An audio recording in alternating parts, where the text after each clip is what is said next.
날마다 살아나는 큐티 김양재 목사입니다. 오늘 큐티 말씀은 민수기 10장 11절에서 36절까지입니다. 하나님 아버지, 주님 주신 약속의 말씀대로 거룩한 행진을 시작하기를 원합니다. 말씀에 주시옵소서. 듣겠습니다. 거룩한 행진은 첫째, 잘 기다리고 질서에 순종할 때 시작됩니다. 오늘 11절에 둘째 해 둘째 달 스무 날에 구름이 증거의 성막에서 떠오르매라고 합니다. 이때는 이스라엘 백성이 시내산에 도착한 때로부터 11개월이 지난 때였어요. 그들은 가나안 땅을 지척에 두고도 거의 1년 가까운 기간을 한 곳에 머물러 있었지요. 시간 낭비처럼 보일 수 있지만 시내산에서의 1년은 이스라엘의 역사에서 가장 중대한 시기였어요. 이때 이스라엘 백성은 하나님과 시내산 언약을 체결하고 율법을 받았을 뿐만 아니라 성막도 완성했습니다. 하나님의 뜻을 따라 살아가는 것이 세상적으로는 어리석고 실패한 삶처럼 보일 수 있지요. 하지만 말씀 따라 잘 머물러 있는 것이 가장 지혜롭고 가장 성공적인 삶이에요.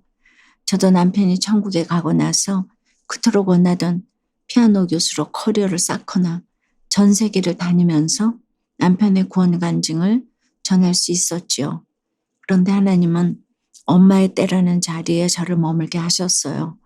그리고 집에서 이렇게 10개가 넘는 큐티 모임을 인도하게 하셔서 말씀대로 믿고 살고 누리는 삶이 어떻게 가난한지 보게 해주셨습니다. 13절에 이와 같이 그들이 여호와께서 모세에게 명령하신 것을 따라 행진하기를 시작하였는데 라고 해요. 이스라엘 백성은 각자 자기가 서야 할 위치에서 맡겨진 직분을 감당하며 질서정연하게 행군했습니다. 말씀에 순종하는 것은 이처럼 질서에 순종하는 것이에요. 나 잘났다고 과시하면서 질서를 무시하는 것은 하나님의 방법이 아닙니다. 그런데 14절에 보니 선두로 유다 자손의 진영에 군기에 속한 자들이 나서네요. 야곱의 예언대로 이스라엘 12지파 중에 유다 자손이 가장 강력한 지파로 성장했기 때문이지요. 총리 요셉이 아니라 며느리와 가늠한 유다 자손이 주의 일에 선두로 섰습니다. 유다가 창세기 38장 26절에서 그는 나보다 옳도다 하며 자신의 죄를 회개했기에 그 자손을 하나님이 이렇게 쓰시는 것이에요. 하나님은 세상에서 위대한 자보다 회개한 자를 구원의 선봉에 세우십니다. 적용 질문이에요. 주의 일을 하는 것이 시간 낭비로 여겨진 적은 없으세요? 잠시 머무는 시간이 하나님이 나를 영적으로 준비시키는 시간임을 인정하십니까? 거룩한 행진은 둘째, 구원에 대한 확신으로 말씀을 전하는 것입니다. 29절에 모세가 모세의 장인 미디안 사람 르우엘의 아들 호밥에게 이르되 여호와께서 주마하신 곳으로 우리가 행진하나니 우리와 동행하자. 그리하면 선대하리라. 여호와께서 이스라엘에게 복을 내리리라 하셨느니라 하고 합니다. 모세가 처남인 호밥에게 자신과 함께 젖과 꿀이 흐르는 가나안 땅에 들어가서 하나님이 주실 복을 함께 누리자고 하네요. 그런데 30절에 보니 호밥이 그에게 이르되 나는 가지 아니하고 내 고향 내 친족에게로 가리라고 답합니다. 하나님이 주실 복보다 내 고향 내 친족이 더 중요하다는 거예요. 이렇게 가족에게 복음을 전했는데 거절당하면 여러분들은 어떻게 하시겠습니까? 아직 때가 아닌가 보네 하고 금세 마음을 접으십니까? 31절에 보니 모세가 우리를 떠나지 마소서. 당신은 우리가 광야에서 어떻게 진칠지를 아나니 우리의 눈이 되리이다며 호밥에게 다시 한번 간곡히 동행을 요청합니다. 그러면서 32절에 우리와 동행하면 여호와께서 우리에게 복을 내리시는 대로 우리도 당신에게 행하리이다 라고 하네요. 모세는 하나님의 약속에 대한 강한 확신이 있기에 거절당하는 것에 연연하지 않고 호밥에게 강력히 이야기할 수 있었어요. 물론 복음을 전할 때는 무조건 강하게 밀어붙이기보다는 때에 맞는 지혜가 필요하지요. 그런데 그 지혜는 구원에 대한 강한 확신에서 옵니다. 십자가는 지혜고 지혜는 타이밍이기에 내가 구원에 대한 확신이 있으면 하나님이 지혜를 주셔서 그 때를 알게 하세요. 그러면 호밥은 어떤 결정을 내렸을까요? 사사기 1장과 4장에 보면 호밥이 모세와 동행하고 그의 후손은 약속의 땅에 거하게 됩니다. 할렐루야. 우리도 모세처럼 하나님의 약속을 확신해야 다른 사람에게도 그 약속을 믿고 따르라고 권할 수 있습니다. 적용해 보세요. 여러분은 믿지 않는 가족과 친족에게 구원에 대한 강한 확신으로 복음을 전해본 적이 있으세요? 거절당해도 끈질기게 복음을 전하고 때마다 시마다 지혜를 구합니까? 친구에게 교회에 가자고 말했다가 거절당했지만 처남 호밥을 설득한 모세처럼 다시 한번 용기 내어 말해보겠다는 초등학교 4학년 학생의 어린이 큐티인 묵상 간증이에요. 하루는 단짝으로 지내는 친구가 너 주말에 뭐해? 라고 물었어요. 그래서 친구에게 나 교회 가는데 너도 같이 갈래? 교회 가면 힘든 걸 나눌 수 있어서 좋아 라고 말했어요. 그런데 그 친구는 그 뒤로 아무 말이 없고 친구와 관계도 서먹해졌답니다. 그러자 저는 괜히 말했다고 생각했어요. 하지만 얼마 후 하나님은 친구와의 관계를 회복시켜 주셨답니다. 그러니 괜히 말했다고 생각한 저 자신이 부끄러웠지요. 오늘 32절에 모세가 처남 호밥에게 여호와께서 주시는 좋은 것을 나누어 주겠다고 하면서 함께 가자고 계속 설득해요. 이 말씀처럼 저도 친구에게 다시 한번 용기 내어 교회 가자고 말해볼게요.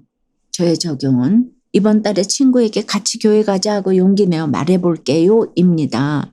다음은 좋은 것을 주시겠다는 하나님의 약속을 믿고 말씀에 순종하여 어린이집에 가겠다는 6살 어린이의 새싹 큐티인 묵상 간증이에요. 저는 어린이집에 가는 게 싫어요. 이불 속은 포근하고 편안한데 어린이집에 가면 선생님 말씀도 잘 들어야 하고 먹기 싫은 반찬도 먹어야 하기 때문이에요. 미끄럼틀 타기는 정말 재미있지만 제 차례가 될 때까지 기다리는 것도 힘들고요. 그런데 오늘 29절에 이스라엘 백성에게 하나님이 좋은 것을 약속하셨다는 말씀을 모세가 믿고 처남 호밥을 설득해요. 날마다 어린이집에 가는 것이 힘들지만 저도 모세처럼 하나님의 약속을 믿고 말씀에 순종하여 어린이집에 갈래요. 저의 적용은 밤에 일찍 자고 아침에 일찍 일어나 어린이집에 갈 준비를 할게요 입니다. 오늘 35절과 36절에 보면 모세의 기도가 나와요. 괴가 떠날 때는 여호와여 일어나서 주의 대적들을 흩으시고 주를 미워하는 자가 주 앞에서 도망하게 하소서라고 하고 괴가 쉴 때는 여호와의 이스라엘 종족들에게로 돌아오소서라고 기도합니다. 모세는 무려 40년 동안 이스라엘 백성이 이동할 때마다 이렇게 기도했어요. 이스라엘이 뜨거운 태양이 내리쬐는 광야를 걸으면서도 안전할 수 있었던 이유가 여기에 있습니다. 이 기도를 들으신 주님이 백성의 머리 위를 구름으로 덮고 안전한 길로 그들을 인도해 주셨기 때문입니다. 사랑하는 여러분, 아침에 일어날 때 또 저녁에 잠자리에 들 때 오늘 모세처럼 한번 기도해 보시면 어떨까요? 어떤 광야길을 걷더라도 하나님이 인도해 주시면 가장 좋은 길이 될 줄 믿고 오늘 하루도 승리하시길 주님의 이름으로 축원합니다. 기도드립니다. 주님, 우리를 애굽에서 건져주신 주님이 이제 약속하신 가나안을 향해 여정을 시작하라고 명령하십니다. 우리는 그 땅에 하루라도 빨리 가고 싶은데 때로는 광야에 가만히 머물게 하시는 시간이 있습니다. 머물러서 주님의 말씀을 듣고 성막을 세워야만 그 여정을 시작할 수 있기에 우리에게 그 시간을 허락하신 줄 믿습니다. 이제 가나안을 향해 거룩한 행진을 시작하는 이스라엘 백성처럼 우리의 하루하루도 여호와께서 명령하신 대로 천국을 향해 행진할 수 있도록 역사하여 주시옵소서. 우리에게 주신 하나님의 약속이 너무도 대단하기에 구원에 대한 강한 확신으로 가족과 이웃에게 이 행진에 동참하자고 권할 수 있도록 도와주시옵소서. 교회가 진행하고 멈출 때마다 기도한 모세처럼 저희도 말씀대로 기도하며 주님의 도우심을 구하게 해 주시옵소서. 구름기둥 불기둥으로 우리를 인도하시며 반드시 천국으로 이끄실 주님을 믿고 오늘 하루도 담대히 행진할 수 있도록 역사하여 주시옵소서. 예수 그리스도의 이름으로 기도드리옵나이다. 아멘. 지금까지 우리들 교회 김양재 목사님이었습니다. 큐티에 도움받기 원하시는 분들은 QTM 홈페이지 qtm.or.kr 또는 유튜브에서 QTM을 검색하시면 도움받을 수 있습니다. 자세한 문의사항은 지역번호 705-5360번으로 문의하시기 바랍니다.